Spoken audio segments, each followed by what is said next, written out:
شروع اللہ کا نام لے کر جو بڑا مہربان نہایت رحم والا ہے۔ الف لام میم۔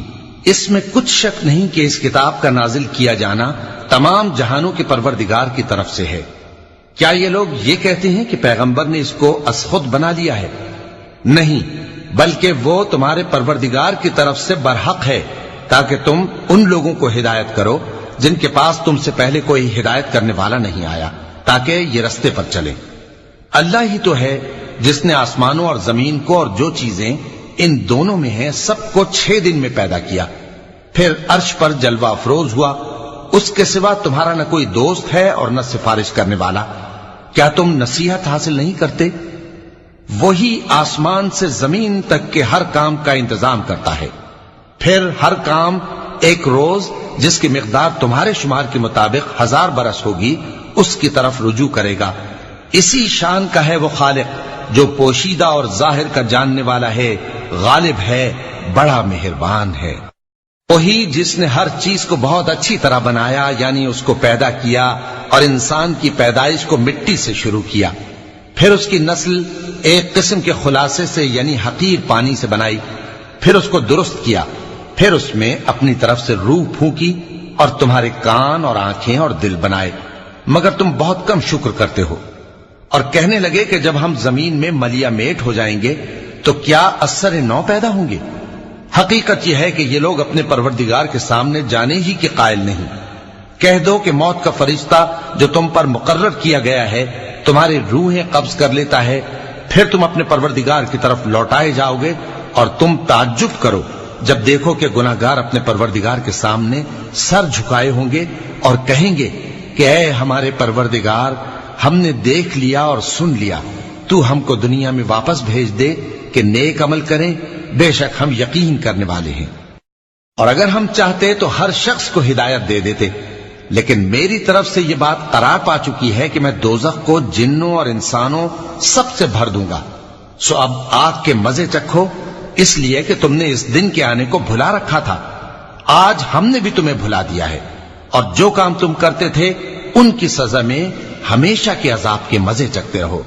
ہماری آیتوں پر تو وہی لوگ ایمان لاتے ہیں کہ جب ان کو ان کے ذریعے نصیحت کی جاتی ہے تو سجدے میں گر پڑتے اور اپنے پروردگار کی تعریف کے ساتھ تسبیح کرتے ہیں اور غرور نہیں کرتے۔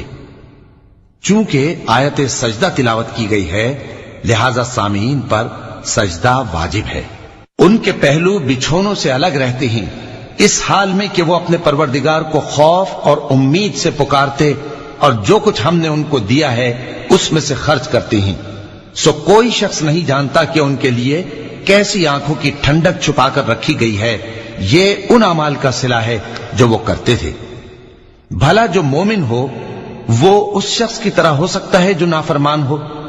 دونوں برابر نہیں ہو سکتے۔ جو لوگ ایمان لائے اور نیک عمل کرتے رہے ان کے رہنے کے لیے باغ ہے، یہ مہمانی ان کاموں کی جزا ہے جو وہ کرتے تھے، اور جنہوں نے نافرمانی کی ان کے رہنے کے لیے دوزخ ہے۔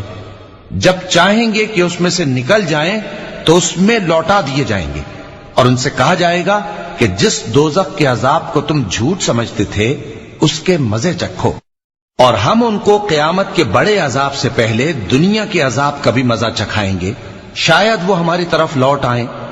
اور اس شخص سے بڑھ کر ظالم کون جس کو اس کے پروردگار کی آیتوں سے نصیحت کی جائے تو وہ ان سے منہ پھیر لے۔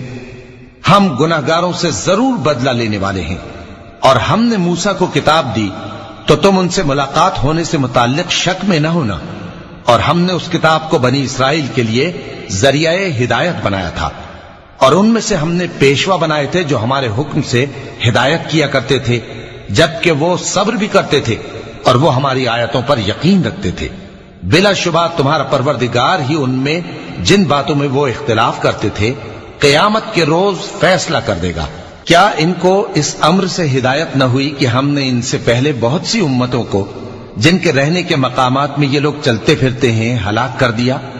بے شک اس میں نشانیاں ہیں، تو یہ سنتے کیوں نہیں؟ کیا انہوں نے نہیں دیکھا کہ ہم بنجر زمین کی طرف پانی رواں کرتے ہیں، پھر اس سے کھیتی پیدا کرتے ہیں جس میں سے ان کے چوپائے بھی کھاتے ہیں اور یہ خود بھی کھاتے ہیں؟ تو یہ دیکھتے کیوں نہیں؟ اور کہتے ہیں اگر تم سچے ہو تو یہ فیصلہ کب ہوگا؟ کہہ دو کہ فیصلے کے دن کافروں کو ان کا ایمان لانا کچھ بھی فائدہ نہ دے گا اور نہ ان کو مہلت دی جائے گی، تو ان سے منہ پھیر لو اور انتظار کرو، یہ بھی انتظار کر رہے ہیں۔